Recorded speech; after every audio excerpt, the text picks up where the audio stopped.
മുതലപ്പുഴയിലെ പ്രശ്നങ്ങൾക്ക് പരിഹാരം കാണാത്തതോടെ മത്സ്യത്തൊഴിലാളികൾ പ്രദേശത്ത് നിന്ന് പലായനം ചെയ്യുന്നു. മണൽ നീക്കം മന്ദഗതിയിലായതോടെ മുതലപ്പുഴി പൂർണ്ണമായും മരണപ്പുഴിയായി മാറിയിരിക്കുന്നു എന്നാണ് മത്സ്യത്തൊഴിലാളികൾ പറയുന്നത്. മരിയനാട്, പുതുക്കുറിച്ചി, അഞ്ചുതെങ്ങ് തുടങ്ങിയ തീരങ്ങളിലേക്കാണ് മത്സ്യത്തൊഴിലാളികൾ പലായനം ചെയ്യുന്നത്. സർക്കാർ ഉടനടി നടപടിയെടുത്തില്ലെങ്കിൽ ശക്തമായ സമരവുമായി രംഗത്ത് വരുമെന്ന് മത്സ്യത്തൊഴിലാളികൾ റിപ്പോർട്ടറിനോട് പറഞ്ഞു. അരുൺ സോളമൻ മുതലപ്പുഴയിൽ നിന്ന് തയ്യാറാക്കിയ ഒരു റിപ്പോർട്ട് കണ്ടു. മുതലപ്പുഴയിൽ മണൽക്കൂനകൾ കൂടിയതിനെ തുടർന്ന് മത്സ്യബന്ധനത്തിന് പോകാൻ കഴിയാത്ത സ്ഥിതിയിലാണ് മത്സ്യത്തൊഴിലാളികൾ. ഏറ്റവും ഒടുവിൽ ഫിഷറീസ് വകുപ്പ് മന്ത്രി ഇടപെട്ടെങ്കിലും ഡ്രഡ്ജിങ്ങിനെ തുടർന്ന് അത് വളരെ സാവധാനത്തിലാണ് കാര്യങ്ങളൊക്കെ മെല്ലപ്പോക്കിലാണ് കടന്നു പോകുന്നത്.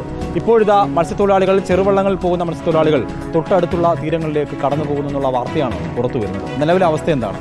നിലവിലെ അവസ്ഥ എന്ന് പറഞ്ഞാൽ ഇപ്പോൾ ചെറിയ വള്ളങ്ങൾക്കും വലിയ വള്ളങ്ങൾക്കും പോകാൻ പറ്റാത്തൊരവസ്ഥയാണ്.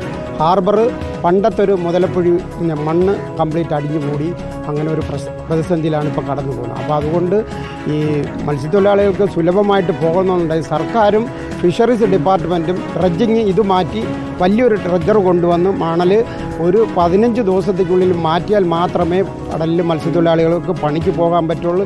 ഇത് എത്ര വർഷം കൊണ്ടാണ് ഇത് നടക്കുന്നത്? ഈ ഹാർബർ വന്നതിന് ശേഷം ഈ മത്സ്യത്തൊഴിലാളികളുടെ ജീവിതം തന്നെ വഴിമുട്ടി നിൽക്കുക.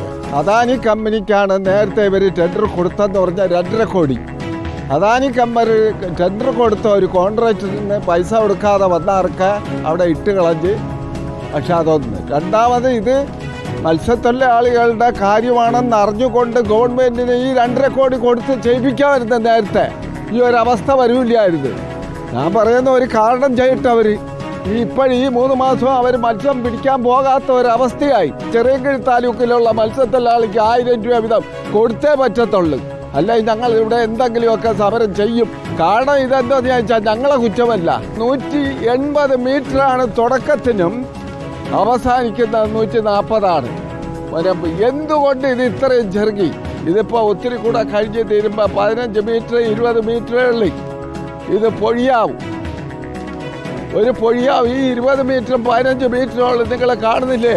ഈ വർഷം തന്നെ 15 എണ്ണത്തോളം ചത്തിരിക്കുകയാണ്. എത്രയും പെട്ടെന്ന് പറഞ്ഞ് ഒരു പരിഹാരം ഉണ്ടാകണം. സർക്കാരിന്റെ ഭാഗത്തുനിന്ന് നീതി കിട്ടിയില്ല എങ്കിൽ മറ്റ് ബദൽ മാർഗ്ഗങ്ങൾ തേടുമെന്നുള്ളതാണ് ഇപ്പോൾ മുതലപ്പുഴയിലെ മത്സ്യത്തൊഴിലാളികൾ നമ്മോട് വ്യക്തമാക്കിയിരിക്കുന്നത്. വീഡിയോ ജേർണലിസ്റ്റ് ശിവപ്രസാദിനൊപ്പം reporter Arun Solomon, in reporter, Thiruvananthapuram.